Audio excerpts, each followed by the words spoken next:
Subscribe करें और bell दबाएं ताकि कोई खबर रह न जाए।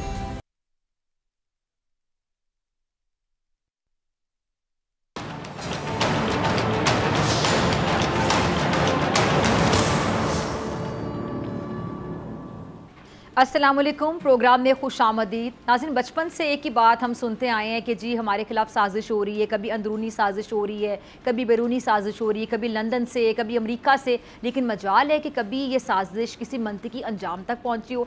एक साजिश ख़त्म नहीं होती कि हम दूसरी साजिश ढूंढ लेते हैं। अच्छा, अभी साइफर गेट की जो बाज़गश्त है वो बाकी थी कि डार साहब, जी हाँ, हमारे अपने वज़ीर ख़जाना इसहाक डार साहब आज एक नई साजिश ढूंढ लाए हैं। कहते हैं कि जी मुल्क दुश्मन जो बैरूनी अनासिर हैं वो चाहते हैं कि पाकिस्तान श्रीलंका बने और फिर जाकर IMF से मुज़ाकरात करे।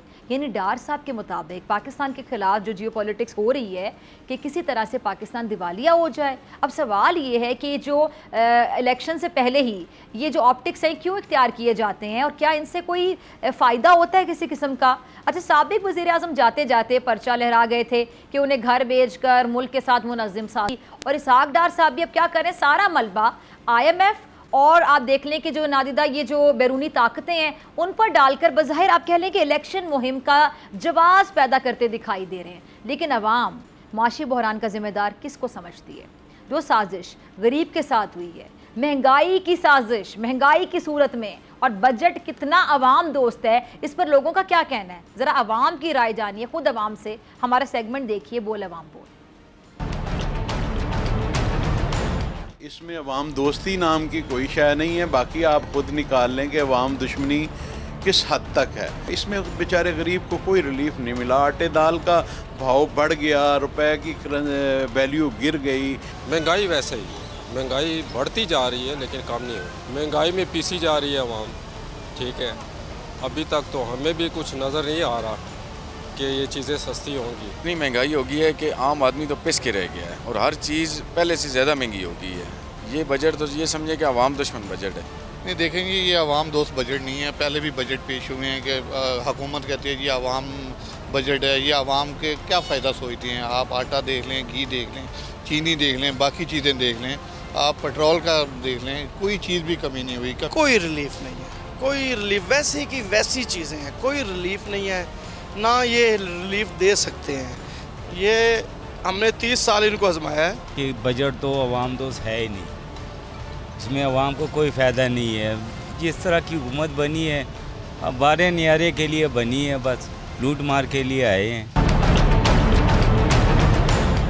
जी, तो ये अवाम की राय है, आपने अवाम की राय जानी। अब हम अपने मेहमानों की तरफ जाएंगे और हमारे साथ मौजूद हैं जी मुस्लिम लीग नून से ताल्लुक़ रखने वाले सियासतदान वज़ीर आज़म के मामले खुसूसी कैसर अहमद शेख साहब, और उनके साथ हमारे बोल न्यूज़ के एनालिस्ट हैं, एंकर पर्सन है मुज़म्मिल शाह। आप दोनों का बहुत शुक्रिया। मुज़म्मिल, आपकी इजाज़त से मैं कैसर साहब से शुरू करूँगी।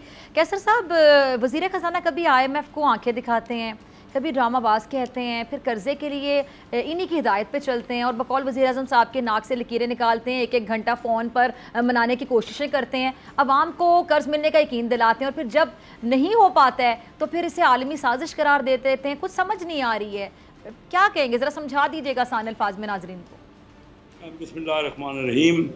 डॉक्टर फ़िज़ा, ये कोई शक नहीं इस वक्त के, देखिए ना, हमारी मुईशत तो एक बड़े कुरान से गुजर रही है। इसहाक डार साहब की बातें आज भी आपने सुन ली कि काफ़ी अरसे से वो कह रहे हैं कि स्टाफ लेवल एग्रीमेंट होने वाला है।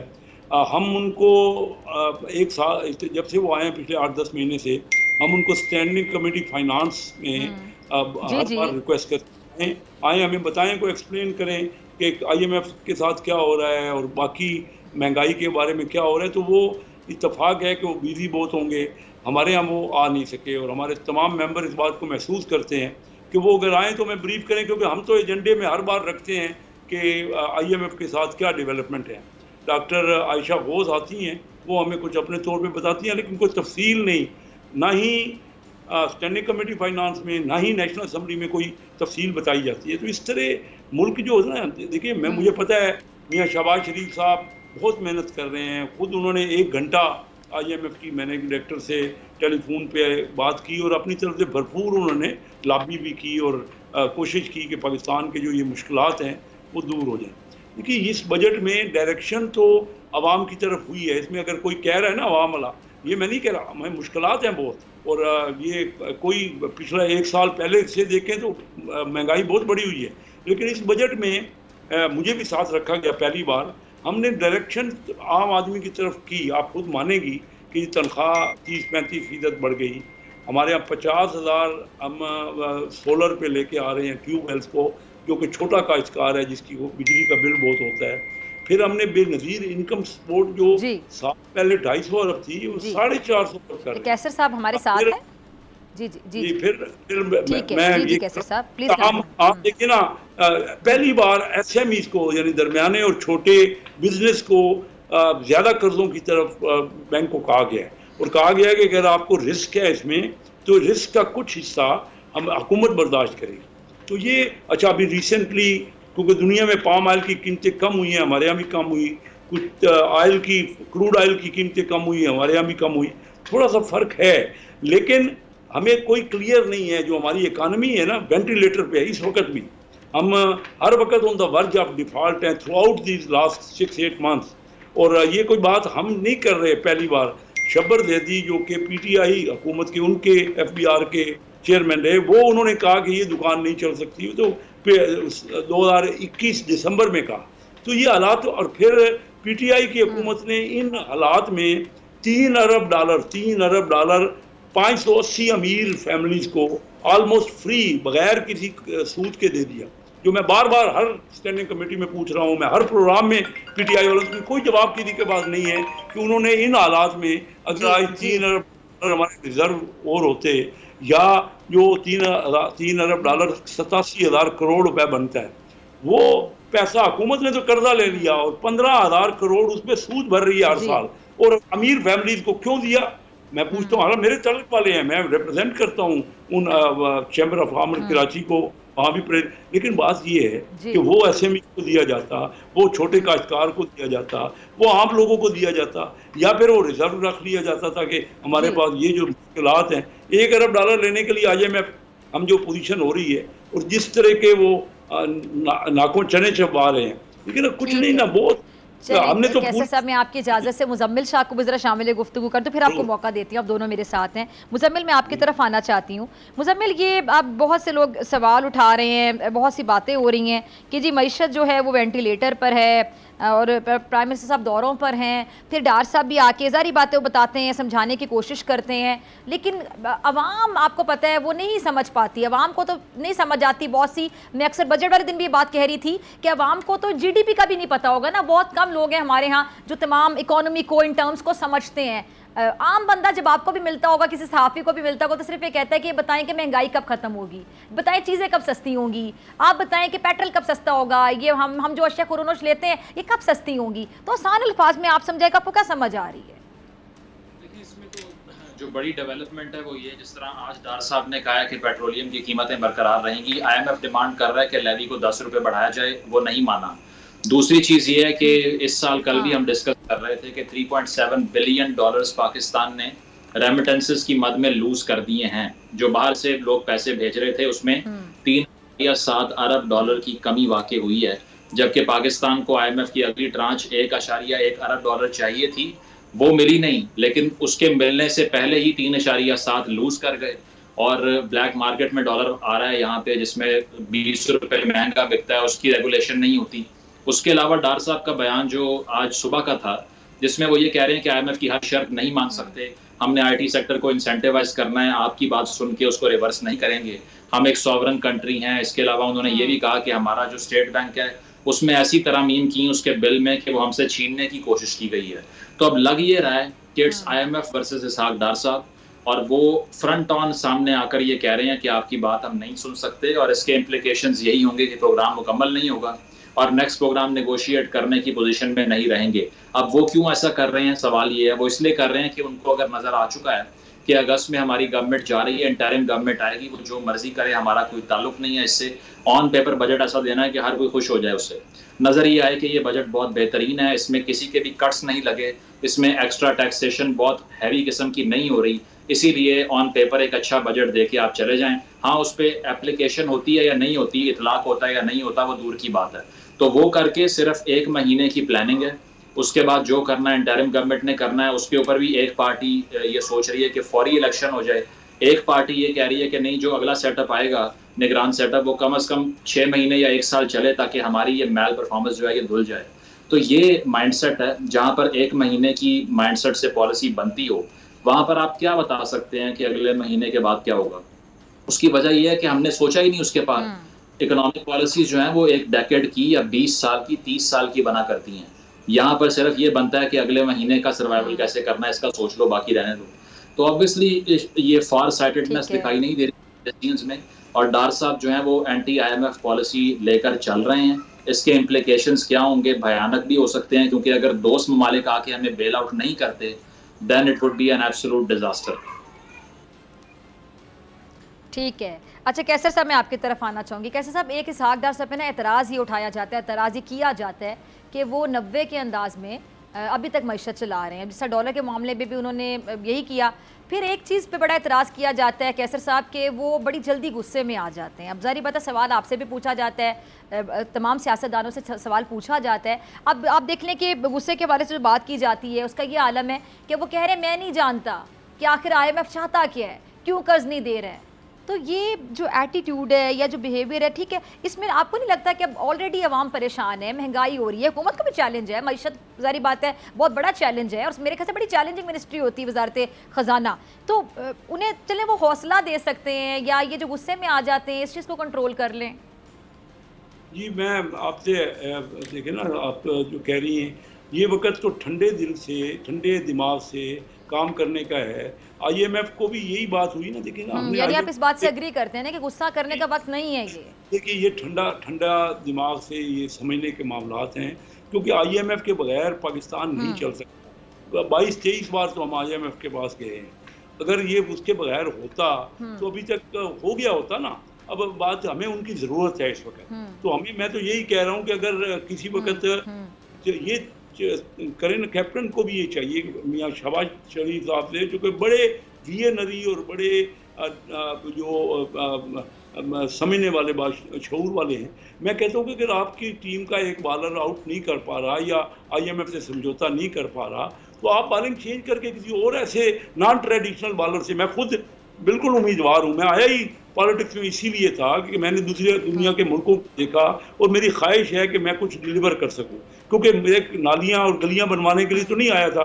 मैं तो बिजनेस कम्युनिटी का आज से 36 साल पहले Karachi chamber of commerce industry का सबसे ज़्यादा कराची के बोर्ड लेके प्रेसिडेंट बना। मेरा मरहूम बेटा Lahore chamber of commerce industry का प्रेसिडेंट बना। तो मकसद ये है कि मशवरा करें ना। अभी मीटिंग मैंने करवाई प्राइम मिनिस्टर साहब की कराची में, 100 बड़े इंडस्ट्रियल स्टेक होल्डर थे, और मैं उनको भी यही कहता रहता हूँ कि भाई चलो आप ज़्यादा काबिल हैं। हकीकत है कि डार साहब बड़े समझदार हैं और समझते हैं, उनके हाथ से गुजरी हुई हैं चीज़ें, लेकिन किसी से मशवरा करने में तो कोई बेहतरी होती है ना, क्या कमी हो जाएगी। तो 100 बिजनेसमैनों से कराची तफसीली मुलाकात करवाई, फिर 10 बड़े बिजनेसमैनों से यहाँ प्राइम मिनिस्टर से मैंने मुलाकात करवाई, और हमारे मिनिस्टर शामिल थे, और उसमें ये तय हुआ, लेकिन उस वक्त तक ये हो रहा था कि रिजर्व पे जो है टैक्स लग रहा था। तो मियाँ मंशा साहब ने खुल के उस मीटिंग में कहा कि अगर ये रिजर्व में आप लगाएंगे तो मैं अपना पैसा सारा लेके चला जाऊँगा, मैं नहीं करूँगा यहाँ इन्वेस्ट, क्योंकि रिजर्व तो हम बनाते हैं इसीलिए कि और नई कोई इंडस्ट्री लगाएं। आप उसको टैक्स कर देंगे तो हमारा तो सारा पैसा हमें इंडस्ट्री कहाँ लगाएंगे फर्दर।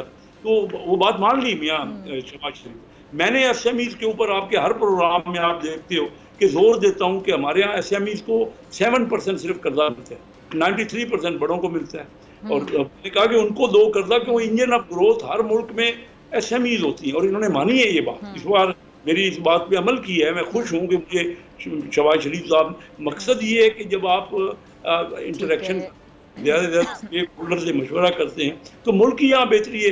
हम IMF के बगैर इस पोजीशन में नहीं है। मैं आपको ये बता दूँ क्लियर, महीना 2 महीना 4-6 महीने की बात नहीं है। अगर IMF नहीं देगी तो आपको अपने दोस्त ममालिक भी, सऊदी अरेबिया, UAE, वो भी रिलेक्टेंट होंगे, क्योंकि उनको कॉन्फिडेंस नहीं आएगा। इस वक्त हमें ठंडे कोशिश करनी है अपने मुल्क के लिए। मुल्क हमारा बिल्कुल वेंटिलेटर पे, आपने दुरुस्त कहा। लेकिन मैं कह रहा हूँ कि शब्बर जैदी ने दिसंबर 21 में कह दिया था, जो इनका चेयरमैन FBR का, कि ये दुकान चलने की नहीं है। अब मामले हमारे जहाँ आप देख रही हैं कि 7,000 अरब रुपए का हम अब देखिए ना, आपने शब्बर ज़ैदी साहब का जिक्र किया, ये पिछले हफ्ते हमारे साथ प्रोग्राम में थे, वो मेरे ख्याल से बजट वाले दिन भी थे शायद, शब्बर ज़ैदी साहब अक्सर हमारे प्रोग्राम में होते हैं, कैसर शाह साहब, और वो अक्सर ऐसी बात कर देते हैं कि मैं प्रोग्राम में उन्हें कह देती हूँ कि आप बड़ा मायूस कर रहे हैं, मतलब हम बिल्कुल उम्मीद ना रखें, लेकिन वो कहते हैं कि मैं हकीकत बता रहा हूँ और हकीकत अक्सर कड़वी होती है। आप सुने। तो यही मैं कह रहा हूँ, ये काफ़ी अरसे, ये आज से नहीं है, पिछले 30 साल से हम कर्ज के ऊपर चल रहे हैं। इस वक्त 60,000 अरब 60,000 बिलियन रुपीस का कर्जा हो गया। अब आप बताइए कि हर हुकूमत कर्जे पे कर्जा लिए जा रही है और दूसरी हुकूमत को कहती है, और ये 30 साल से हो रहा है। अभी 7,000 अरब रुपए से ज़्यादा तो हम सूद की रकम पे कर रहे हैं। अब आप मुझे बताइए, और तकरीबन 7,000 अरब रुपए हमारा डेफिसिट इस साल का हुआ है, जो बजट का फिस्कल डेफिसिट था। तो इन हालात में चलने वाला नहीं है, हमें सबको मिल के। अच्छा, फिर इन हालात में क्या किया? कल हमारे डिफेंस मिनिस्टर ने ये कहा कि पाकिस्तान में 4,000 अरब रुपए की मिस अप्रोप्रिएशन, स्मगलिंग, करप्शन और जो टैक्स वसूल, ये मैं फिगर ये दे आपके कई प्रोग्रामों में मैंने फिगर दी, और यही फिगर इमरान खान साहब, तो क्यों इस पे अमल नहीं होता? पता सबको है। अगर हमने अपने मुल्क को ठीक करना है, IMF तो चलो मुश्किल हमें कर रही है, हम अपने आप को ठीक क्यों नहीं करते? हम ज्यादा रेवेन्यू क्यों नहीं इकट्ठा करते? हम जो हमारे चल रहे हैं नेशनलाइज्ड इदारे, घाटा कर रहे हैं, खुद को ठीक करने की भी जरूरत है। ठीक है। और ये सिर्फ यहाँ नहीं, बहुत से मामलात में मैं अक्सर कहती हूँ कि खुद को बदलें, फिर बदलेगा पाकिस्तान। इंडिविजुअली अपने आप को ठीक करें। ठीक है, कैसे साहब, आपकी इजाजत से जरा मुजम्मिल का भी कमेंट शामिल करूँ, मैं आपकी तरफ आती हूँ। मुजम्मिल, मैं आपकी तरफ आ रही हूँ। जी शेख साहब, जी मुजम्मिल पे मैं आती हूँ। जी शेख साहब, मैं ये कहना चाह रहा हूँ, देखिए नेशनल बैंक है एक बैंक, अब वो बैंक जो है वो भी, उसका 15 महीने से उसका सदर हमने, फाइनेंस मिनिस्टर साहब की तवज्जो किधर है? फाइनेंस मिनिस्ट्री की पूरी की तवज्जो क्या सिर्फ IMF के पास है? एग्रीकल्चर डेवलपमेंट बैंक का प्रेसिडेंट नहीं है। हमारे यहाँ जो कंपटीशन कमीशन है उसके बोर्ड पे 5 होते हैं लोग, सिर्फ एक चेयरपर्सन है, 4 बोर्ड के मेंबर ही नहीं है 1 साल से। तो फाइनेंस के डिपार्टमेंट तो इस तरह चल रहे हैं, और हमारी रेलवे, हमारी PIA, स्टील मिल सब घाटे में, सारी गैस डिस्ट्रीब्यूशन की कंपनियां, हम किधर तवज्जो है हमारी? जब तक हम मिल के तवज्जो नहीं करेंगे मुल्क आगे नहीं बढ़ सकता। सिर्फ IMF नहीं आपको कुछ दे सकती, ठीक है, आपको अपने आप को ठीक करना पड़ेगा। ठीक है शेख साहब, आपकी इजाजत से मैं जरा अभी मुजम्मिल का कमेंट लूं। मुजम्मिल, इन्होंने बड़ी अच्छी बात की, ये कर्जे के बारे से बात कर रहे थे कि कर्जे सब लिए चले जा रहे हैं, बढ़ते चले जा रहे हैं। तो इससे रिलेटेड एक सवाल मेरे जहन में आया कि जी जब कर्जे लेते हैं तो एक कर्जा एक हुकूमत ने लिया, फिर दूसरी हुकूमत आ गई, फिर उसने लिया, वो बढ़ता चला जा रहा है। जो चीज़ें इस तरह की होती हैं जिनका क्रेडिट नहीं लेना बनता, यानी जिनकी रिस्पॉन्सिबिलिटी नहीं लेना चाहते, तो उसका मलबा दूसरी हुकूमत पे गिरा दिया जाता है। लेकिन जो मंसूबे शुरू किए जाते हैं, प्रोजेक्ट शुरू किए जाते हैं, तो वो क्रेडिट सब लेते हैं कि हमारे टाइम में शुरू हुआ था। तो कर्जों की रिस्पॉन्सिबिलिटी है, जो चीज़ें, इन चीज़ों की रिस्पॉन्सिबिलिटी लेनी है ना। देखिए, ये जिसको अंग्रेजी में कहते हैं ना रेसिपी फॉर डिजास्टर, यानी कि तबाही की जो बेसिक रेसिपी होती है वो है ही ये कि लॉन्ग टर्म पॉलिसी फॉर्मेशन नहीं है। एक वजीर आजम आता है, वो 3-3.5 साल सर्वाइव करता है, कि फौरन जाने के बाद पॉलिसी रिवर्स हो जाती हैं, नया अपना विजन लागू कर देता है। तो हमें इस वक्त बहुत ही ज़्यादा इंटेंसली कंसिस्टेंसी चाहिए पॉलिसीज़ की, कि कोई भी हुकूमत आए तो वो पिछली हुकूमत के जो इकोनॉमिक इनिशिएटिव है उनको रोल बैक ना करे, ताकि कोई तो पुख्तगी आ सके। अब आप कर्जे की बात कर रही हैं, तो PTI ने 3.5 साल के अंदर 76% कर्जा लिया पाकिस्तान की 70 साल की तारीख का, और ये जो अब हुकूमत आई है इसने 11 महीने में पाकिस्तान की तारीख का 34% ले लिया है। तो आप अंदाज़ा लगाइए कि 11 महीने में पाकिस्तान की हिस्ट्री का 30+% डेट जो है वो और चढ़ा दिया है इस हुकूमत ने, और जो इससे पहले आई थी वो भी 80% के करीब चढ़ा के चली गई। ये शौकत तरीन साहब ने खुद एडमिट किया, ये मेरा फिगर नहीं है। तो ये देखते हुए आइडिया ये होता है कि किसी के पास भी कैपिटल और वेल्थ जनरेशन का प्लान नहीं है, सिर्फ लैंडिंग का प्लान है कि आएँ, बाहर से पैसे लेकर आएँ और बेल आउट करते जाएँ और इसी साइकिल में फंसे रहें, और आपकी जो GDP है उसका 80% तो डेट सर्विस में चला जाता है इस तरह से।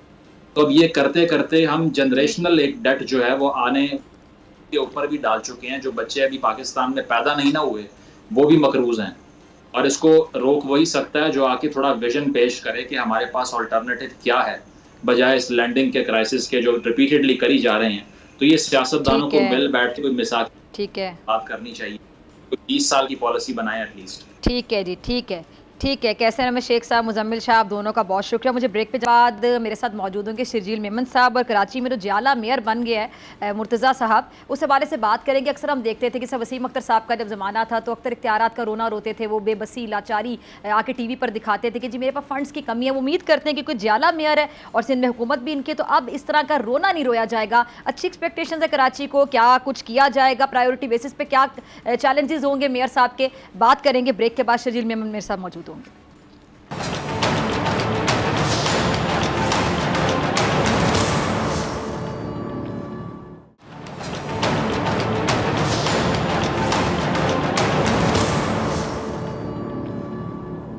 वेलकम बैक नाजरीन। कराची में तूफान तो नहीं आया लेकिन मेयर के इंतखाब पर कारकुनान काफ़ी बिखरे हुए नजर आए। एक तरफ गर्मी से बेहाल कराची वाले खुशगवार मौसम और बरसती बरसात को एंजॉय कर रहे थे और दूसरी जानिब जमात इस्लामी और पीपल्स पार्टी के जो कारकुनान हैं आर्ट्स काउंसिल के बाहर एक दूसरे का हुलिया बिगाड़ रहे थे।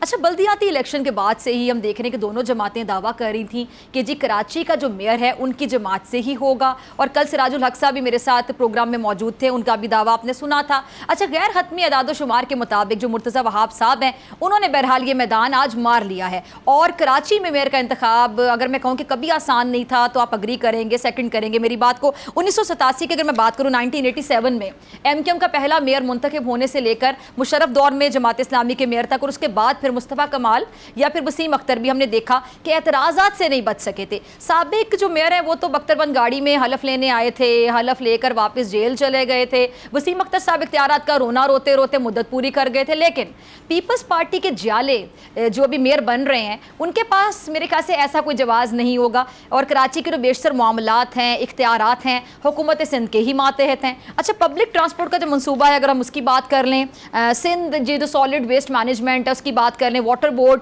या फिर सिंध जो एनवायरनमेंट एजेंसी है, तमाम तर जो वसाइल हैं वो सिंध हुकूमत के पास ही हैं, और मेरे ख्याल से एक बड़ी गोल्डन अपॉर्चुनिटी कह लें, एक अहम मौका कि कराची की जो खोई हुई रौनक है या रोशनियां हैं वो वापस लाई जा सकती हैं, क्योंकि जियाला मेयर आ गया कराची में। इस पर बात करने के लिए हमने प्रोग्राम में दावत दी मेमन साहब को, सिंध हुकूमत के वज़ीर इत्तलात हैं, किसी तारुफ के मोहताज नहीं। बहुत शुक्रिया मेमन साहब वक्त देने के लिए। सबसे पहले तो मेमन साहब आपको बहुत बहुत मुबारक हो जी, पीपल्स पार्टी के जो जियाले मेयर हैं वो सिर्फ कराची में नहीं है बल्कि सिंध भर में मुंतखब हो गए हैं, और बड़ी एक्सपेक्टेशंस भी बढ़ गई हैं लोगों को आपसे। तो मेमन साहब, इख्तियारात के साथ साथ जो जिम्मेदारी है ये तो यकीनी तौर पे बढ़ गई है। तो बीबी शहीद का एक इंटरव्यू मैं ज़रा नाज़रीन को भी याद करवाना चाहूँगी, आपको भी याद होगा, जिसमें उन्होंने कहा था कि अवाम ये देखती है कि जो ग्लास है वो आधा खाली है। अब कराची में जो महरूमी है उसका तासुर बड़ी शिद्दत से उभरा है, पगड़ी करेंगे मेरी बात से, खासकर लाहौर, इस्लामाबाद या दीगर शहरों से अगर हम कंपैरिजन करें, मुआवजना करें, तो इस तासुर को ज़ायल करने में मुर्तज़ा वहाब साहब क्या किरदार अदा करेंगे? बिस्मिल्लाह, शुक्रिया जी and thank you very much कि आपने मेरा इस पर पॉइंट ऑफ व्यू ले रही हैं आप। एक बात मैं वाज़ेह कर दूं जी कि कराची में पीपल्स पार्टी को डेफिनेटली फर्स्ट टाइम ये अपॉर्चुनिटी मिल रही है, लेकिन उसके बाद पीपल्स पार्टी ने मेयर की जब पोजीशन नहीं थी पीपल्स पार्टी के पास, उसके बावजूद पीपल्स पार्टी ने बहुत ज़्यादा सर्व किया है। अगर शहीद जुल्फ़िकार अली भुट्टो साहब के दौर में ये शारा फैसल वगैरह बनी थी, 2 तलवार 3 तलवार, ये सारे एरियाज शहीद जुल्फ़िकार अली भुट्टो साहब के दौर में बने थे, और उससे फिर शहीद मोहतरमा बेनज़ीर भुट्टो साहब के दौर में भी कराची में बहुत ज़्यादा डेवलपमेंट हुई। फिर पीपल्स पार्टी की जब से गवर्नमेंट हुई है और जब पीपल्स पार्टी के पास ये इख्तियारात आए तो पीपल्स पार्टी ने कराची को प्रायोरिटी दी। कराची में अभी पिछले ही गवर्नमेंट में चीफ मिनिस्टर सैयद मुराद अली शाह साहब ने कराची की शारा फैसल के सारे रोड वाइडनिंग कराना, अंडर पासेस बनाना, ओवरहेड ब्रिजेस बनाना, जो हमारे पास नहीं भी थी हमारे एरियाज, उन पे भी हमने काम करवाया। कभी ये नहीं देखा कि ये फेडरल गवर्नमेंट के ज़ेर असर इलाका है, ये सूबाई हुकूमत के है।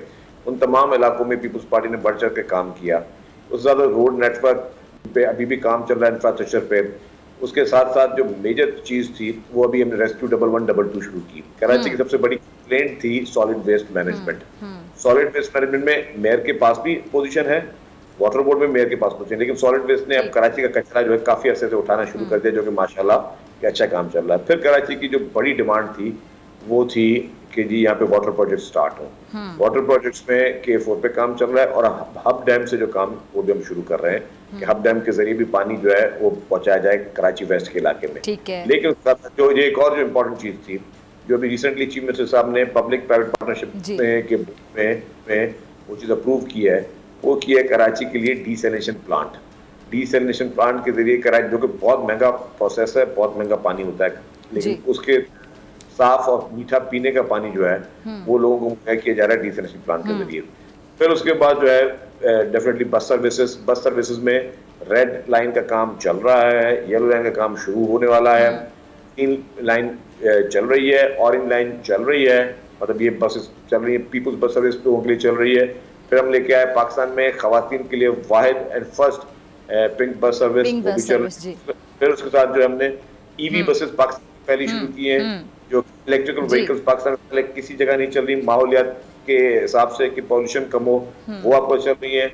और अभी और मजीद प्रोजेक्ट्स हम लेके आ रहे हैं जिसमें हमारे पास ईवी टैक्सीज और बाकी सारी स्कीम्स हैं। लेकिन साथ साथ जो मैं सबसे इम्पोर्टेंट बात कि पूरे पाकिस्तान से आप भले, आपने भी लाहौर की बात की, आप भले इस्लामाबाद का भी नाम ले लें, वो भी बहुत साफ सुथरा शहर है, आप पूरे पाकिस्तान का नाम ले लें, लेकिन पूरे पाकिस्तान में जो हेल्थ फैसिलिटीज, मुफ्त इलाज, दुनिया की तमाम बड़ी से बड़ी मूजी बीमारियों का कराची को एजाज हासिल है, वो पूरे पाकिस्तान को कहीं पे नहीं है। कि यहाँ पे NICVD हो, यहाँ पे इंफेक्शन डिजीज हॉस्पिटल हो, यहाँ पे कैंसर के इलाज के लिए रोबोटिक सर्जरी हो, यहाँ पे जो JPMC में हो रहा है हमारे पास, इस तरीके से जितनी भी हमारे पास बड़ी बड़ी बीमारियों के लिए, फिर हमारे पास गवर्नमेंट में जिस तरीके से हमारे पास किया जा रहा है लंग्स का और लिवर का बेसिक हेल्थ फैसिलिटीज, और SIUT देख लें आप, इंडस हॉस्पिटल को जो गवर्नमेंट ग्रांट दे रही है, या बाकी जो भी हेल्थ सेक्टर में हम काम कर रहे हैं, साइबर नाइफ पूरी पाकिस्तान में सबसे पहले हम लोग हैं जिन्होंने शुरू किया, और मुफ्त इलाज कर, जहाँ पे पूरी दुनिया में $60,000 $60,000 लिए जाते हैं साइबर नाइफ कैंसर के इलाज, वो आपके और हमारे शहर में मुफ्त में हो रहे हैं। तो इसका मकसद ये है कि हेल्थ में जितना हमने इन्वेस्ट किया है, हेल्थ के सेक्टर में सिंध गवर्नमेंट ने और पीपल्स पार्टी ने किया है, और वो खासतौर पर कराची के लिए, इसकी मिसाल पूरे पाकिस्तान में कहीं नहीं मिलती। पूरे पाकिस्तान के लोग इलाज कराने यहाँ आते हैं, ये नहीं कि हम कहते हैं कि जो सिंध का डोमिसाइल होगा सिर्फ वही इलाज कराए। अच्छा मेमन साहब, ये मेयर साहब जो है मुर्तज़ा वहाब साहब, इनका फोकस अब सबसे ज़्यादा प्रायोरिटी बेसिस पे किन चीज़ों पर होगा? डेफिनेटली जी, कराची की जो भी बुनियादी सहूलियात हैं, वो पानी है या और जो इश्यूज हैं वो उस पर वो ध्यान देंगे। टाउन्स को पावरफुल किया जा रहा है, टाउन्स जो पार्टी भी टाउन्स जीत रही है, तो उनके अपने टाउन के चेयरमैन होंगे, वो अपने टाउन में अपने टैक्स खुद कलेक्ट करेंगे, उसके साथ साथ वहाँ पे अपनी डेवलपमेंट खुद कराएंगे। तो मतलब हर एक मतलब बेहतर है। और पीपल्स पार्टी के मंशूर में भी 3rd टियर ऑफ गवर्नमेंट का बड़ा तस्करा है, और उसको हमने हमेशा उसको हाईलाइट किया। तो इंशाल्लाह मैं तो बताऊँ कराची के लोगों को एक बेहतरीन किस्म की एक चेंज नजर आएगी। अच्छा, ये हम पीछे माजी में देखते रहे, खासतौर पर वसीम अख्तर साहब को तो मैं ज़्यादा ही देखती रही कि बहुत रोना रोते रहे मेमन साहब। अब एक मेयर और वो इख्तियारात का रोना रोए, मेरे पास फंड्स नहीं, इतना लाचार, इतना बेबस, इतना बेचारा शक्ल बना के आके रोएगा, तो फिर आवाम तो परेशान होगी कि हमारा मसला इस बंदे ने हल करना था, ये खुद TV पे आकर रो रहा है। और वो तनकीदें करते थे कि जी ये पीपल्स पार्टी वाले हमारे साथ ताउन नहीं करते क्योंकि सिंध में हुकूमत इनकी है। अब बहरहाल ये एक मसला हल हो जाएगा, आपका जियाला मेयर होगा तो ताउन तो सिंध गवर्नमेंट से मिलेगा उनको, तो ये रोना रोने का जो इख्तियारात का रोना रोना है वो नहीं हमें सुनना पड़ेगा। और दूसरी बात ये कि जो बाकी कराची में आपके मेयर को एक मजबूत ऑपोजिशन का सामना बहरहाल करना पड़ेगा, और हाफिज नईमुर रहमान साहब तो अभी भी बड़े गुस्से में हैं, तो वो तो भी बड़ी तनकीद करते रहेंगे। देखिए जी, इख्तियारात वो काम करने वाले होता है ना, काम अगर आपको करना है तो आपको इख्तियार का रोना नहीं रोना, और काम करने के 100 तरीके होते हैं। यानी आप कह रहे हैं वसीम अख्तर सब काम करना ही नहीं चाहते थे, जो रोना रोता रहा वो काम नहीं करना चाहता था? नहीं, मैं भी बोल रहा हूँ, लेकिन इख्तियारात मतलब किस इख्तियारात चाहिए आपको? टैक्स कलेक्शन में किसने मना किया था कि आप जो है अपने लोकल टैक्सेस करेक्ट ना करें? आप तो आपके पास कलेक्शन होती थी, आपने खुद नहीं करते थे। आपकी देखिए, कोई दुनिया में हर मुल्क चलता टैक्स पे। अगर आज पाकिस्तान, पूरे पाकिस्तान में हर किसी बिजनेस शोबे से बोले कि आपके ने किसी ने टैक्स देना नहीं है, तो मुल्क चल ही नहीं सकता ना। तो जो लोकल गवर्नमेंट के पास उनके एम्बेड में जो इदारे थे, उनसे उनको टैक्स कलेक्शन करनी थी, वो करनी थी। उसके अलावा सेंट्रल गवर्नमेंट उनको ग्रांट एंड एड हर महीने देती थी, जिसमें सैलरीज दी जाती थी।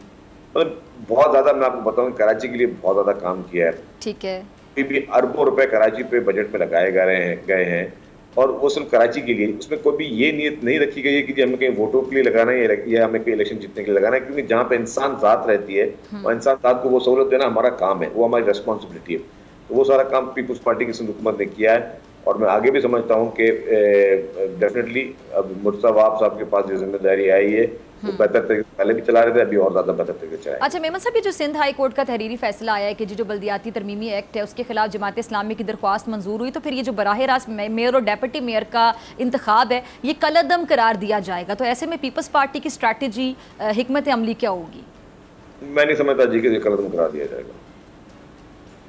आप नहीं समझते कि ऐसा होगा? ठीक है। अच्छा, ये जो मसाइल हैं कराची के वो तो बहुत ज़्यादा हैं, लेकिन अगर मैं आपको प्रायोरिटी बेसिस पे आपसे पूछूंगी, अगर आप 2 मसले बता दें जो आते ही आपका फोकस होने चाहिए मेयर का और वो मसले प्रायोरिटी बेसिस पे हल होने चाहिए, तो वो कौन से 2 मसले हैं? डेफिनेटली जी, पानी का बहुत बड़ा मसला है कराची का, और मैं एक ऐसा मसला समझता हूँ जो कि मसला शायद आम लोग उसको ना समझते हो, वो है ट्रैफिक का मसला। तो ट्रैफिक का मसला भी प्रायोरिटी होनी चाहिए उसके लिए, ट्रैफिक डेफिनेटली। और उसमें असल काफ़ी सारी चीज़ों में हम लोग खुद बहुत बड़े कसूरवार हैं। अब आपको अगर पानी का मसला बताऊँ, पानी सब चाहिए, ठीक है। मुझे पूरी दुनिया, आपने भी काफ़ी देखी होगी, दुनिया के कौन से मुल्क में पानी मुफ्त में मिलता है? नहीं मिलता। हमारे पास यहाँ वाटर बोर्ड जो है बिल जनरेट करती है, लेकिन आपको पता है कि वाटर बोर्ड की रिकवरी कितनी है? ना होने के बराबर है। लोग पानी सबको चाहिए, बिजली सबको चाहिए, गैस सबको चाहिए, सड़कें सबने इस्तेमाल करनी है, टैक्स किसी ने नहीं देना, बिल किसी ने नहीं देना। वो हमारे पास एक अनफॉर्चुनेटली एक सोच आ गई, उस सोच को हमने ठीक करना होगा। फ्री ऑफ कॉस्ट दुनिया में कहीं पे ये चीज़ें नहीं दी जाती हैं। अब हमें डेफिनेटली मैं कहूँगा कि पानी के नेटवर्क को बढ़ाना पड़ेगा, पानी के इंफ्रास्ट्रक्चर को बढ़ाना पड़ेगा, लेकिन उसके साथ साथ लोगों ने बिल भी भरना होगा। कुंडा सिस्टम हमें ख़त्म करना होगा। हमारे पास बिजली के बिलों के कुंडे लगे हुए हैं, हमारे पास जो है लोगों ने पानी में कुंडे लगाए हुए हैं, पानी की लाइनों में कुंडे लगाए हुए हैं, इलीगल वाटर कनेक्शन, लोग खुद जो है ज़मीन जाकर ये सारी चीज़ें कर रहे थे, विच इज़ नॉट राइट। तो हमें देखें, अभी हमें चीज़ें बेहतर करनी तो हमें उस माइंड सेट के साथ करना होगा। दूसरी, आपने एक शुरू में अपने इंट्रो में एक बात कही थी ना, कि आप कंपेरिजन करी थी लाहौर का और बाकी शहरों में। देखिए, आप देखिए पॉपुलेशन का जो इंस्ट्रक्ट है वो कहाँ है इस वक्त? मैं समझता हूँ कि पूरे पाकिस्तान की पॉपुलेशन जो है, जो अरब कंट्री साइड से, वो ज्यादातर आती है कराची में जी। अगर बाकी जो बड़े बड़े शहरों का हमने नाम लिए कि बड़े साफ, और मईशत का सबसे बड़ा हब भी कह दूं तो गलत नहीं होगा जी, बिल्कुल ऐसा ही है। अगर कराची, अगर बाकी शहर इतने अच्छे हैं और इसमें इतनी अच्छी सहूलियात हैं, तो पूरी अप कंट्री साइड से लोग कराची क्यों आते हैं? कारोबार के लिए, रोजगार के लिए, सारी चीज़ों के लिए। क्योंकि उनको पता है कि ये कराची में जॉब की अपॉर्चुनिटीज़ हैं, कराची में ये सारी अपॉर्चुनिटी। और तो वो जितने लोग बाहर से आते हैं तो वो एक बर्डन आपके हर चीज़ पे चाहिए। क्योंकि जो बंदा मिसाल के तौर पे किसी भी, मैं एरिया का नाम नहीं लेता, फिर कोई माइंड करे, पाकिस्तान के किसी दूसरे सूबे से, किसी भी कोने से कोई शख्स अगर कराची में आता है अपने खानदान को लेकर, तो आप ये सोचें कि वो आपका इंफ्रास्ट्रक्चर यूज़ कर रहा है, उसको पीने के लिए पानी चाहिए, उसको नहाने के लिए पानी चाहिए, उसको सारी चीज़ें चाहिए। और आपको पता है, अगर आप किसी से इसके डेटा निकालें तो रोज़ाना की तादाद में हज़ारों की तादाद में लोग आ रहे हैं तो यहाँ पे इस शहर में मूव हो रहे हैं, ठीक, और मुख्तलिफ जगहों से भी आ रहे हैं। आप देखें, हमारे पास इलीगल इमिग्रेंट्स का भी बहुत बड़ा इशू है। इलीगल इमिग्रेंट्स पे आके आपके शहर में आते हैं, तो जरा वो लोग कच्ची आबादियां बनाते हैं, कच्ची आबादी को पानी चाहिए। जरा आपने किसी जगह पे कच्ची आबादी बना के बैठ तो गए, लेकिन आप बोलेंगे हमें बिजली भी चाहिए, हमें वहाँ पानी भी चाहिए, हमें वहाँ गैस भी चाहिए, हमें वहाँ सड़क भी चाहिए, हमें वहाँ पे सारी वो बुनियादी सहूलियत चाहिए। यानी अगर मैं आसान अल्फाज में आपकी बात समझूं तो डिमांड और सप्लाई का जो एक मामला होता है वो है कि डिमांड कितनी और उसके मुताबिक सप्लाई कितनी होनी चाहिए।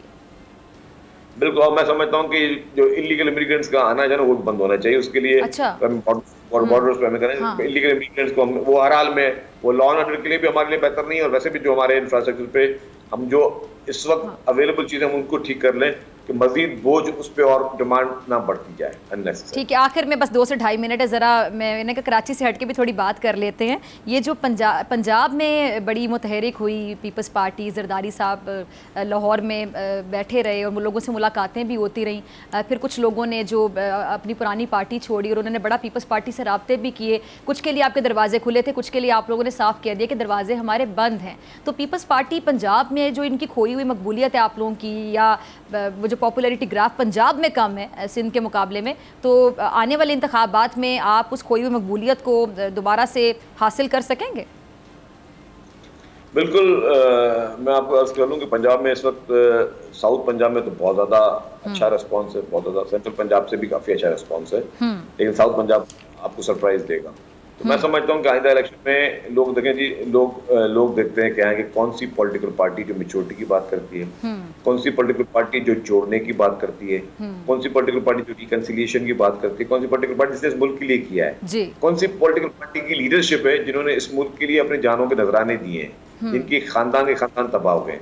तो अगर सारे सवालों के जवाब आप ढूंढेंगे तो आपको एक जवाब आएगा, उसका नाम है पाकिस्तान पीपल्स। अच्छा, तो पाकिस्तान पीपल्स पार्टी अपने साथ किसका ज़्यादा टफ कंपटीशन समझती है कि सबसे ज़्यादा टफ कंपटीशन आपको कौन दे सकता है? अब तो बड़ी पार्टियां नई भी बन रही हैं, नून लीग ऑलरेडी आपको पता है पंजाब में नून लीग का बहरहाल एक वोट बैंक है, इससे कोई डिनाई नहीं कर सकता। फिर काफ लीग भी बड़ी मुतहरिक हुई है और फिर ये इस्तेहकाम पार्टी भी बन गई है, तो किसको ज़्यादा चैलेंज समझते हैं आप अपनी पार्टी के लिए? मैं समझता हूँ जी कि अभी तो कंपटीशन शुरू ही नहीं हुआ। अच्छा, इलेक्शन की तारीख आने दें, हो सकता है कि कोई कंपटीशन ही ना हो। कहते हैं ना कि लाजवाब है, इंशाल्लाह ताला कोई कंपटीशन ही नहीं है जी। कंपटीशन ही नहीं है, आप ये जरा समझा दें जाते जाते कि ये बात समझ नहीं आई। आपकी कभी जब सीट लोगों एडजस्टमेंट भी में हो सकती है या नहीं? नहीं, लोगों में इतनी जरा मजीद सानल वो आ पास जाए, जी लोगों में इतना मजीद माशाल्लाह वो एक आ जाए रुझान, लोग बोलेंगे जी सिर्फ और सिर्फ पीपल्स पार्टी को वोट देना और किसी को देना ही नहीं। ठीक है जी, ठीक है, ठीक है शर्जील साहब, बहुत शुक्रिया आपके वक्त के लिए। नाज़रीन, आपसे मुलाकात होगी ब्रेक, और ब्रेक के बाद मेरे साथ मौजूद होंगे महमूद मौलवी साहब।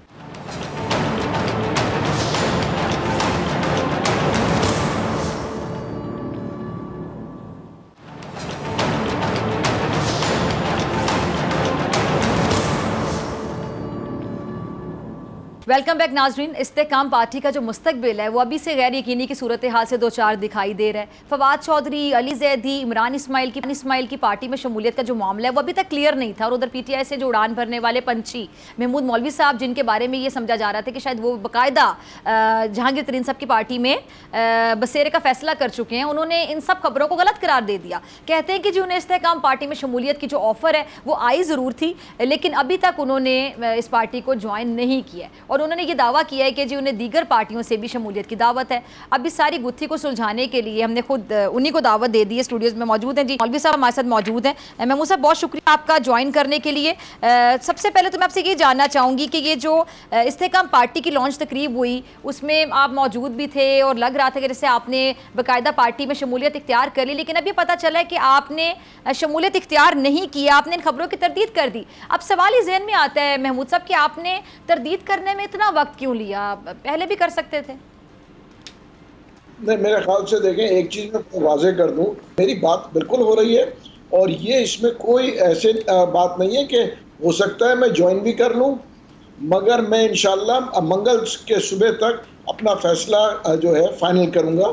उसकी वजह ये कि मैं ये नहीं कह रहा हूं कि मैं उनको ज्वाइन नहीं कर रहा हूं और ना मैं कह रहा हूं मैंने उनको ज्वाइन किया है। जहांगीर तरीन साहब बहुत अच्छे आदमी हैं और अलीम खान साहब मेरे बड़े पुराने जानने वाले हैं, मतलब, और इसीलिए आमिर कियानी मेरे पार्टनर भी हैं बिजनेस में, तो उनसे हमारे बड़े अच्छे ताल्लुकात हैं। तो इंशाल्लाह मंडे को हम बैठेंगे और फिर उसके बाद जो नतीजा निकलेगा मैं आप लोग को बता दूँगा।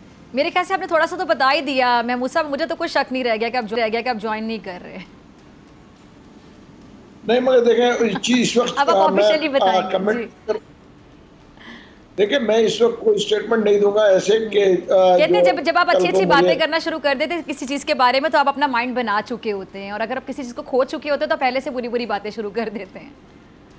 चले, मैं बुरी बात नहीं कर रहा हूँ, मतलब देखें, मैं किसी पार्टी के लिए मेरे हिस्ट्री नहीं है कि किसी को बुरी बातें किसी। अच्छा, ये बताइएगा महमूद मौलवी साहब, आपके पास और भी पार्टी से ऑफर्स आ रही हैं, आप बता रहे थे बाकी भी आपको ऑफर्स दे रहे हैं, तो अभी यानी आप इस चीज़ के लिए टाइम ले रहे हैं कि आपने अब इनको ज्वाइन करना है जहांगीर तरीन साहब की पार्टी को, या फिर आपने किसी और पार्टी को ज्वाइन करना है? जी, मेरे पास कई जगह से ऑफर है, MQM से भी है, पीपल्स पार्टी से भी है। ठीक है, पीपल्स पार्टी और MQM से भी है। अच्छा, तो महमूद साहब आप मंडे तक इंतजार क्यों करवा रहे हैं? यानी अभी आपने सोचना है कि मैं मेरी कोई ज़ाती मसरूफियात है जो कि फैमिली के मसरूफियात है, मैं इस वजह से बिजी हूँ। अच्छा, यानी कई बार होता है ना कि मामलात होते हैं, कुछ शराइत होती हैं, आने वाले की भी कुछ शराइत होती हैं, इस तरह की तो कोई बात नहीं, मेरे फैमिली में जो है शादी चल रही है। ठीक है, चलिए वो आपका ठीक है, आपका कुछ जाती, ठीक है, आप बिजी हैं, ठीक है। अच्छा, आगे चलते हैं। ये तकरीब जब हुई थी लॉन्च की, तो हमने देखा था कि इस्तेकाम पाकिस्तान पार्टी की लॉन्चिंग तकरीब जो हुई थी, तो बहुत से लोग तकरीब में ऐसे चेहरों के साथ बैठे हुए थे कि जैसे पता नहीं ज़बरदस्ती आ गए हैं, उतरे हुए चेहरे थे, अफसुर्दा आंखों से देख रहे थे कि अपने जो हाथ है बार बार चेहरे छुपाने की कोशिश करते हुए नजर आ रहे थे। तो महमूद मौलवी साहब, उन्हें भी पता था कि कैमरा उन्हें कैप्चर कर रहे हैं, ये सवाल मैंने पहले भी प्रोग्राम में उठाया, तो वो अपने तासुरात भी नहीं छुपा पा रहे थे। ये क्या रहा था, क्या माजरा था? हर आदमी का अपना राय है, ठीक है ना। तो कुछ लोग चाहते हैं कि बेसिकली अभी तक जो है, मतलब जिस वक्त मैंने छोड़ा था, मैं अपने जो है स्टेटस को बिल्कुल उसी वक्त मैंने क्लियर कर दिया था कि मेरे छोड़ने की वजह ये थी कि 9 मई था, मेरे कोई ज़ाती डिस्प्यूट नहीं था, मैं बड़े अच्छी पोजीशन पे था, मैं सीनियर वाइस प्रेसिडेंट सिंध था मैं, और MNA था, बेसिकली MNA अभी भी मैं हूँ, ठीक है ना, और वो बेसिकली इन्हीं के टिकट पे MNA बना था। मगर कुछ चीज़ें होती हैं जो उसूलों की सियासत, अगर मैं अपने फौज को डिमोरलाइज करना है, जो पार्टी मेरे साथ हो, अगर मैं डिमोरलाइज अपनी फौज को करूँगा, कम से कम मैं, इसीलिए मैंने पार्टी छोड़ी। नहीं, वो तो ठीक है, आपने, आपका राइट था और आपने पार्टी छोड़ी, और 9 मई को जो हुआ उस काबिल मुजम्मत है, उसकी जितनी मुजम्मत की जाए उतनी कम है। अच्छा, ये मुस्लिम लीग काफ के जो चीफ ऑर्गेनाइजर हैं चौधरी सरवर साहब, उन्होंने कहा है कि जो इस्तेकाम पाकिस्तान पार्टी है वो लंदन की मर्जी से बनी है। आप इस तबसरे से अग्रीड हैं, मुत्तफिक हैं? देखिए, मेरी चौधरी सरवर साहब से भी बात हुई थी और उनसे भी बड़ी अच्छी मुलाकात रही है। मैं जब इस्लामाबाद में था, मेरी बड़ी अच्छी मुलाकात चौधरी सरवर साहब से। आपकी तो बड़ी डिमांड है फिर महमूद मौलवी साहब? नहीं, उनसे मेरे अच्छे ताल्लुकात हैं, उनसे भी मेरी बात हुई, हम साथ बैठे थे, हमने रात का खाना साथ खाया। देखिए, ये कहना हमेशा याद रखें कि किसी के ऊपर मैं कभी नेगेटिव तनकीद नहीं करूंगा। अच्छा महमूद साहब, जरा ये भी बताइएगा, जो कुछ और भी लोग हैं जिनके बारे में भी कंफर्म नहीं हो रहा कि उन्होंने पार्टी ज्वाइन की है, ये इस्तेकाम पाकिस्तान पार्टी है नहीं की है, क्या वो भी आपकी तरह सोचने के लिए टाइम ले रहे हैं, वक्त ले रहे हैं, या उनको भी कहीं और से ऑफर्स हैं? देखिए, मैं दूसरों के लिए इस वक्त कमेंट नहीं कर सकता हूँ, क्यों, उसकी वजह ये है कि मैं अपने लिए कमेंट कर रहा हूँ, और मैं ये कहूँगा कि ये जो है चौधरी सरवर साहब वो बड़े पुराने सियासतदान हैं, और उनका जो है वो अपनी पार्टी है, उन्होंने मेरा काफ लीग ज्वाइन किया है, और वो काफ लीग में अभी हाल ही में उन्होंने ज्वाइन किया काफ लीग को, और वो भी बड़ी अच्छी देखे। एक चीज़, कई पार्टीज होंगी जो इलेक्शन लड़ेंगे, और जो आज हालात नज़र आ रहे हैं, कोई एक पार्टी क्लियर मैंडेट नहीं लेके जाएगी पंजाब में। अक्सरियत आपको नहीं नजर आ रही है आपको किसी एक पार्टी की? एक पार्टी कहीं पे भी क्लीन मैंडेट नहीं लेके जाएगी, चाहे वो सिंध हो, चाहे पंजाब हो, चाहे KPK हो। जो मैं देख रहा हूँ, ये बेसिकली एक मिक्स होंगे, जो उसके काफ लीग भी कुछ सीट ले जाएंगी, PTI के भी कुछ सीट होंगे, PMLN के होंगे, और इस्तेकाम पार्टी के होंगे, बहुत से लोगों के होंगे। उसके बाद क्योंकि क्लियर मैंडेट किसी को पास नहीं है, और क्लियर मैंडेट जब नहीं है तो इसी वजह से एक मतलब जो देख रहा हूँ, एक कोलिशन गवर्नमेंट में बनते हुए देख रहा हूँ। अच्छा, तो इंतखाबात कब देख रहे हैं आप? देखिए, मेरे हिसाब से इंतखाबात अक्टूबर में होने चाहिए, और इंशाल्लाह हो जाएंगे।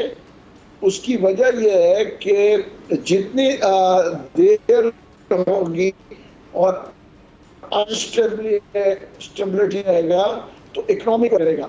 हाँ, अभी मैंने सरदार साहब स्टेटमेंट सुना कि वो जून के महीने में ये खुशखबरी दे रहे हैं कि हम बिना IMF के अगर हम अपने मसाइल सॉल्व कर लेते हैं, मेरे ख्याल से इससे खुशहाइन बात तो कोई हो ही नहीं सकती। ठीक है जी, ये बड़ी खुशहाइन बात ठीक है जी, बहुत शुक्रिया आपके वक्त के लिए, और इसी के साथ मुझे दीजिए इजाज़त। आपसे मुलाकात होगी in same time same channel. अगर ज़िंदगी ने वफा की, दुआओं में याद रखिएगा, अपना बहुत ख्याल रखिएगा। अल्लाह ने के बाद।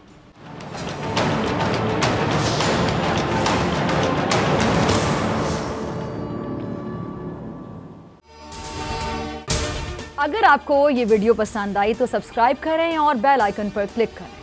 बिपरजॉय तूफान के खतरात कराची के साहिल तक पहुंच गए। समुद्री तूफान और शदीद बारिशों में नुकसान से बचने के लिए आवाम ये एहतियाती तदाबीर इख्तियार करें। दफा 144 पर अमल करें और हरगिज साहिल का रुख न करें। साहिल समंदर के नशेबी इलाकों में रिहाइश पजीर अफराद फौरी तौर पर महफूज जगह पर मुंतकिल हो जाएं। दौरान बारिश और आंधी में गैर जरूरी बाहर निकलने से परहेज करें।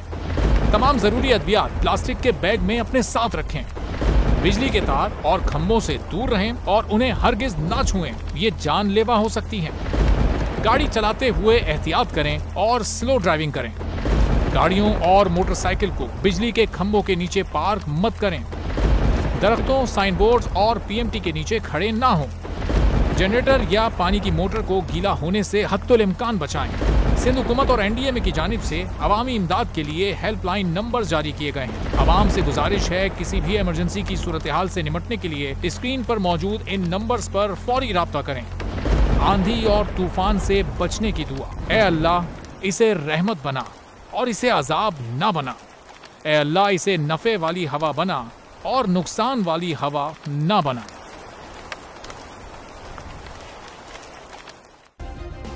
सब्सक्राइब करें और बेल दबाएं ताकि कोई खबर रह न जाए।